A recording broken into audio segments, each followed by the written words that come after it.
Bar സമയം നീട്ടുന്നതിനെക്കുറിച്ച് പ്രതിപക്ഷത്തിന് നേരത്തെ അറിയാമായിരുന്നുവെന്ന മന്ത്രി എം.പി. രാജേഷിന്റെ വാദം തള്ളി പ്രതിപക്ഷ നേതാവ് വി.ഡി. സതീശൻ. ഗവൺമെന്റുമായി ഒരു ചർച്ചയും നടന്നിട്ടില്ല, എന്നാൽ സമയം ഏകീകരിക്കുന്ന ശ്രമം നടക്കുന്നുവെന്ന് തങ്ങൾക്ക് അറിയാമായിരുന്നുവെന്നും വി.ഡി. സതീശൻ പറഞ്ഞു. മന്ത്രി അടുത്ത കാലത്ത് ഒരു ഫോൺ പോലും വിളിച്ചിട്ടില്ല, ഭീഷണി കയ്യിൽ വെച്ചാൽ മതിയെന്നും വി.ഡി. സതീശൻ. ഗവൺമെന്റ് ഇങ്ങനെ തീരുമാനം എടുക്കാൻ പോകുന്നത് ഞങ്ങളെങ്ങനെ അറിയണം? LDF കൺവീനറിന് അറിയില്ല, പിന്നെയാണ് ഞാൻ അറിയണത്. ഞങ്ങളോട് സംസാരിച്ചിട്ടില്ല. എക്സൈസ് മന്ത്രി ഒരു ഫോൺ പോലും എന്നെ ഈ അടുത്ത കാലത്തെങ്കിലും ചെയ്തിട്ടില്ല, ഒരു ഫോൺ പോലും.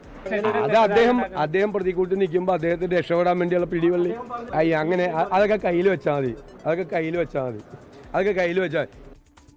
ശ്രീജിത്ത് ശ്രീകുമാരൻ തൃശ്ശൂരിൽ നിന്ന്. ശ്രീജിത്ത്, വിവരങ്ങൾ.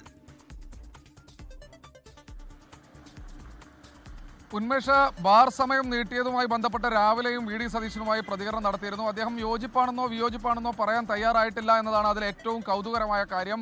ഈ വിഷയം തങ്ങളുമായി ചർച്ച ചെയ്തിട്ടില്ല എന്നാണ് പറഞ്ഞത്. അതിനുശേഷമാണ് എക്സൈസ് മന്ത്രി എം.പി. രാജേഷ് ഈ വിഷയം പ്രതിപക്ഷത്തിന് അറിയാമായിരുന്നു, അനുകൂല നിലപാടാണ് അവർ സ്വീകരിച്ചത് എന്ന ഒരു ആരോപണവുമായി അല്ലെങ്കിൽ ഒരു നിലപാടുമായി രംഗത്ത് വന്നത്. ആ വിഷയത്തിലാണ് പ്രതിപക്ഷ നേതാവ് വി.ഡി. സതീശന്റെ പ്രതികരണം നമ്മൾ അല്പസമയം മുൻപ് കുന്നംകുളത്ത് വെച്ച് വീണ്ടും ആരാഞ്ഞത്. പക്ഷേ ആ വിഷയത്തിൽ ഒരു നിലപാട് തുറന്നു പറയാൻ പ്രതിപക്ഷ നേതാവ് തയ്യാറായില്ല. യോജിപ്പാണോ വിയോജിപ്പാണോ എന്ന കാര്യത്തെക്കുറിച്ച് ഒറ്റവാക്കിൽ മറുപടി പറയാൻ കഴിയില്ല.